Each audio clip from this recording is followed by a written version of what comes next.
Hello, I'm Omar Oakes, Editor-in-Chief of The Media Leader, and welcome to The Media Leader Live that we're hosting at the Year Ahead 2024. And joining me is Kelly Parker, who's CEO of Wavemaker in the UK. What's your prediction for what's going to happen in 2024?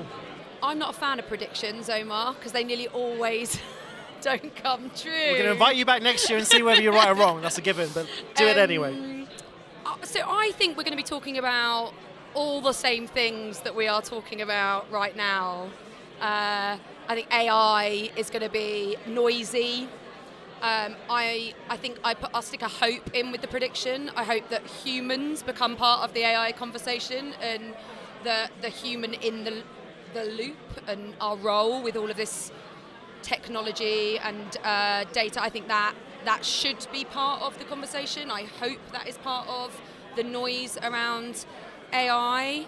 I think we will still have a lot of people rushing to write about and talk about, and clients will keep knocking our doors down about why are we still on telly, can't we be on more of TikTok and digital, and I, if I move to sort of my hope again, I would say that I want clients and the industry to start to realise that some of this stuff isn't an or, it's an and. It's not that. Is that one of the biggest conversations that you have with advertisers? They seem focused on the channel rather than the marketing objective and worrying about the channel afterwards. Do you know what? I think when you're in the room with the leadership, the CMO, I do think it lifts back up there.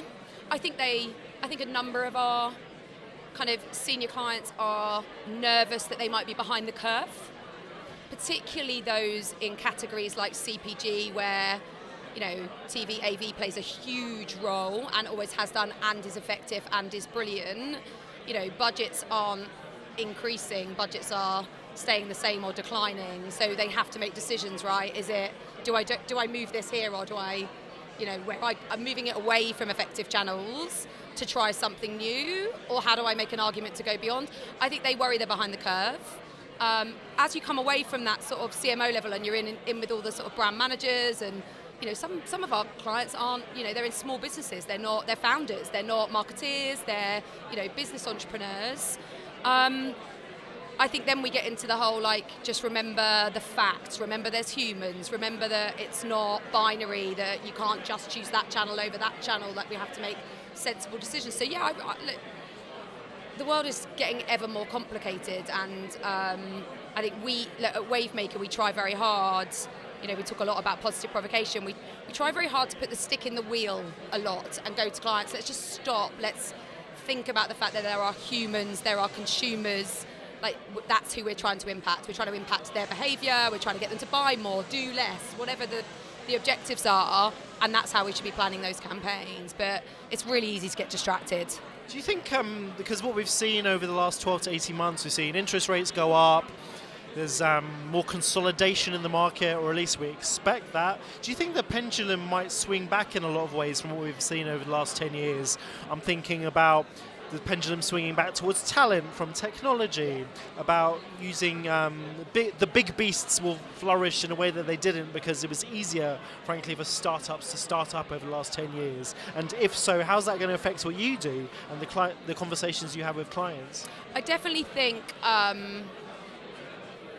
Again, it's not either or, is it? We can't ignore the fact that technology and smaller things are there and that's happening. But I do think the talent conversation, it's really interesting because the pandemic brought the talent conversation to agencies in a very different way, because it was all about where's my resource, why is the churn happening, why are people checking out, why are you making cuts, all of that sort of conversations happened. Now we're in do we have the right diversity of skill sets? I can't just have one person in the room running my business. I need 20 people in the room talking about the different bits. The fact is, talent, nurturing talent, growing talent, bringing the right diverse talent into agencies, into client organisations is, I think, has been a big conversation and will continue to be a really big conversation for us internally and with clients. The one thing I would say, I've noticed a bit of a trend. We did something like the middle of last year as an agency called Thrive, where we brought in, for the first time since pre-pandemic, we did a newer version, I suppose, of what used to be called the grad programs at most agencies, and brought in a bunch of from very diverse backgrounds and skill sets and levels of education. We brought 26 new entry-level talent into the agency, which is unheard of as a volume and together.